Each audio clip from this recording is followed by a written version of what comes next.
welcome to this week's press conference. We got head coach Travis Johansen ahead of the second straight week at home, hosting the Drake Bulldogs this Saturday at 1 p.m., coming off a 24-17 overtime win over Northern Colorado this past week. And with that, we'll open it up to comments from Coach, and we'll go from there. Yeah, I think number one, good to get a win. Getting our team some positive reinforcement for the way they're working was good to see. Really proud of the way we were resilient and battled through that game, both defensively on the goal line and our ability to stick with it in the run game and get some pretty good performances out of our O-line. And obviously, L.J. Phillips' performance goes without any comments needed. Really proud of him stepping up in the absence of Charles Pierre. That was a good football team we played and gave us everything we wanted and more. I think Northern Colorado continue to be a team that'll be a problem in the Big Sky. So happy to get a win. Looking forward to improving one more week as we take on a really good Drake team, a team that gave South Dakota State last week some fits offensively, and then defensively, has the ability to really choke you out in the run game and make it difficult on you to throw the football in a lot of too high structure. So excited for our week, excited for our players to improve one more week, and we've got to have our stuff together versus a good Drake team. So with that, we'll open up some questions. Who wants to kick us off here first?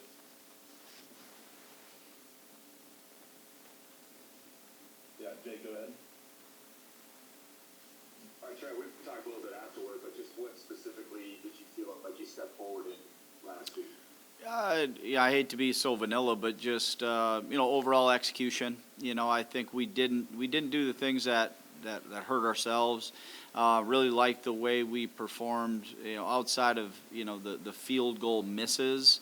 Our punt team flipped the field twice in a major way in much needed times in the fourth quarter after not really being needed through three quarters. Our punt return team put things on tape that we feel like we can really build on. Had some looks there that we thought, like, if the hang time was a little different, we would have got a significant return. Our KOR unit continues to block and do things well. So, I think we're in a position where we didn't beat ourselves on special teams, which in the first 2 weeks we put ourselves in some tough spots with that group. Offensively, we certainly showed our ability to, kind of impose our will running the football regardless of any window dressing, any of that. We were able to line up and just run it when everybody knew we were and do that really effectively. I think that's something to build on. And then defensively, I think we've got to, eliminate some of those untimely explosive plays. Those can't happen in our defense. Otherwise, you find yourself in kind of the game we were in there when you combine some missed field goals alongside of that. The margin of error was pretty small at the end, but we also executed, from a goal line perspective, a whole lot better at home versus Northern Colorado than we did at Lamar. We had 2 reps at Lamar. We thought we needed stops and would have won us the game. And in the same situation, quite a few times on Saturday, we're able to be pretty dominant down there. You got a chance to go back and look at tape. Did LJ's day get even better in some ways, or was it just what you thought you saw in a moment? Yeah, to be honest, I had no clue how many carries, how many yards, any of that. I just watched him on the second level a lot. I was really impressed with, to be honest, our guys up front did an excellent job, obviously. Our perimeter run blocking with our receivers and their effort in that. I think that's hard to establish as a team sometimes, when you run the ball 47 times in a game. That's 47 reps. So those guys on the perimeter have to be out blocking their tails off. And a lot of those explosive runs were because those guys got in the box and dug people out, linebackers, not just perimeter DBs. So, it did get, from a holistic standpoint, it did get better just watching the other people around him.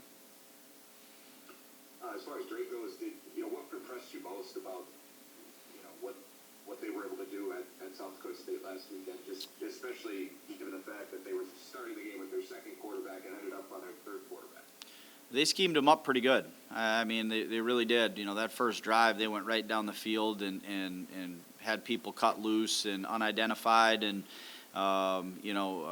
quarterback run game unaccounted for. I think there were a lot of things they did really well in identifying, weaknesses in that defense or areas where they could exploit maybe, lack of execution. And, you look at it and it was a detailed approach with great intent to start that football game. And, you can tell they're digging in on that tape and got to the looks that they felt like they could count on and took advantage of it in a major way.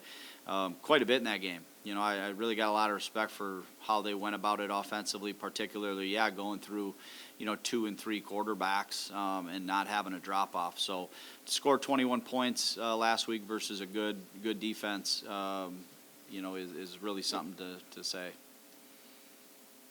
Just lastly for me, just your relationship with Joe Woodley and the Woodley family and Grant for you and all the connections there,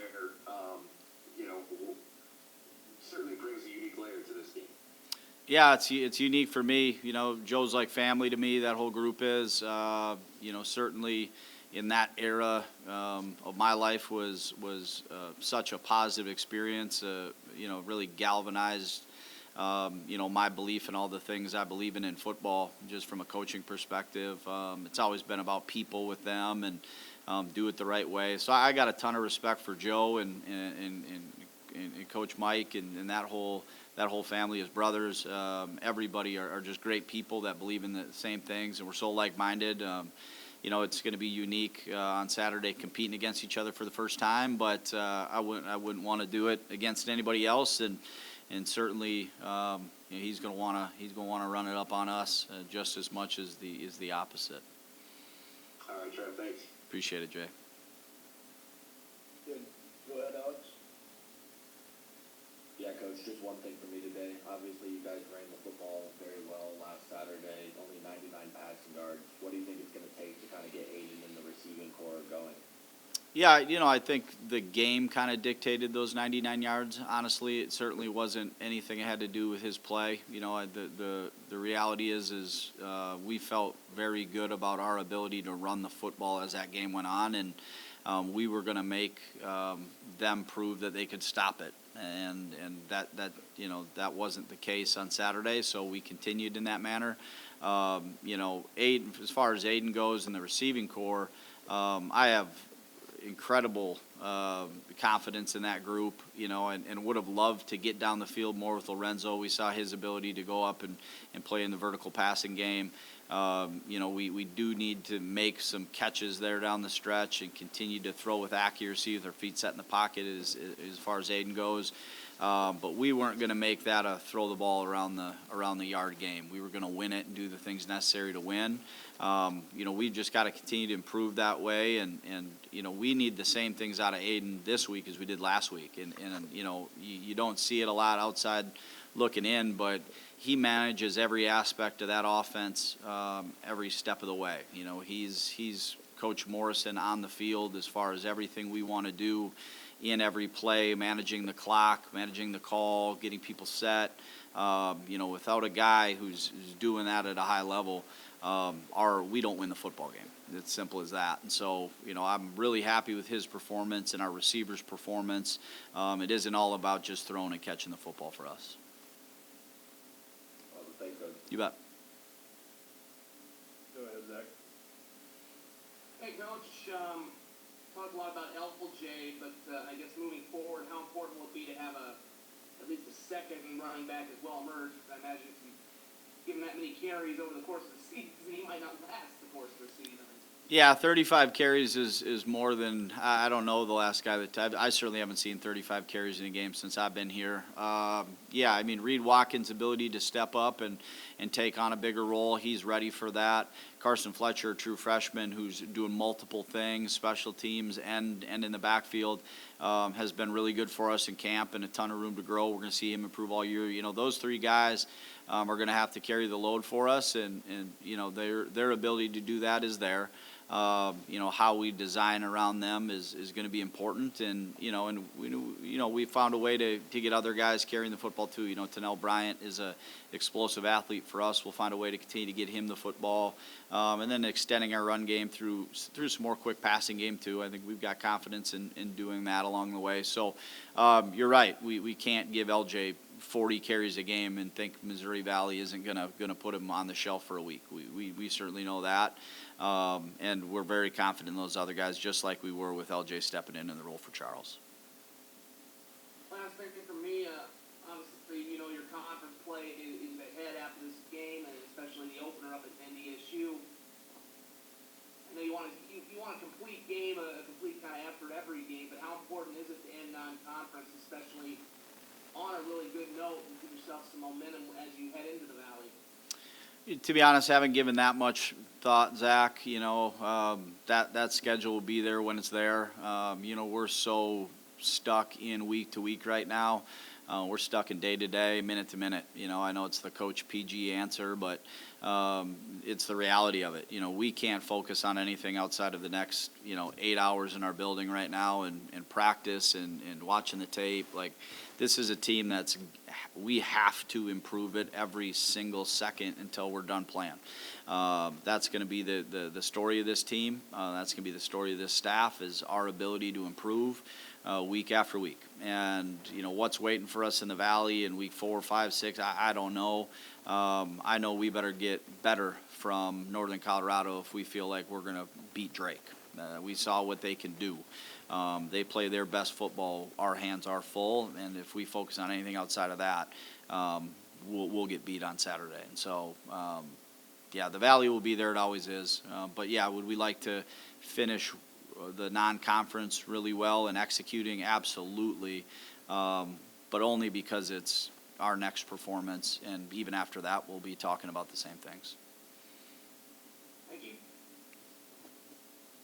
Go ahead, Troy.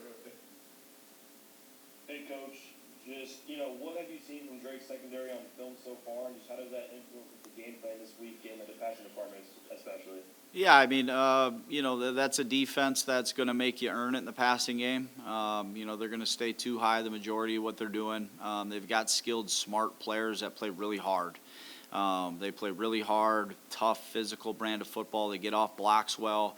They recognize play type, run pass relatively quickly, and can get involved in the fits even from too high structure.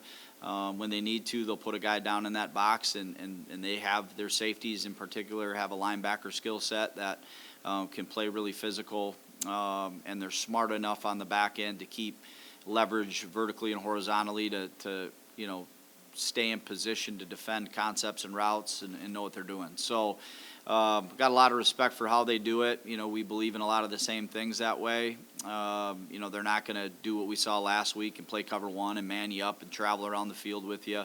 They're going to win in alignment and their quarters calls and structures, and then mix in their auxiliary coverages to make it tough. We've got to make them defend in space. We've got to make them defend vertically and horizontally. And we got to make them tackle in space. Those are all things that we've got to do to win football games anyways, but particularly when it comes to the secondary, we've got to do those things, and we've got to make them fit in the run game. Cool, and then just following from me, Drake was able to start the game with a 5-play open drive touchdown against South Dakota State, then turn around and got a turnover on down defensively. Just how important is it for your guys to, jump out to a quick start on both sides of the ball this Saturday? Yeah, we're always going to preach it. We got to start fast, and that means from an execution standpoint. I've been really happy offensively how we've come out each week and put scoring drives together. We missed the field goal this week, but we've led to scoring drives in every game that we've started, and defensively, 2 of the 3 weeks we've gotten stops to back those up. So we've got to continue to play that way. Our field goals got to turn into touchdowns last week, and our stops we're hoping to keep on the minus side of the field more than we have to give our offense better field position. But it is very important. You let a team like Drake with that tough mindset, that competitive mindset, see a lot of success. They're going to double down and play even harder. We've got to make it tough for them to do that emotionally.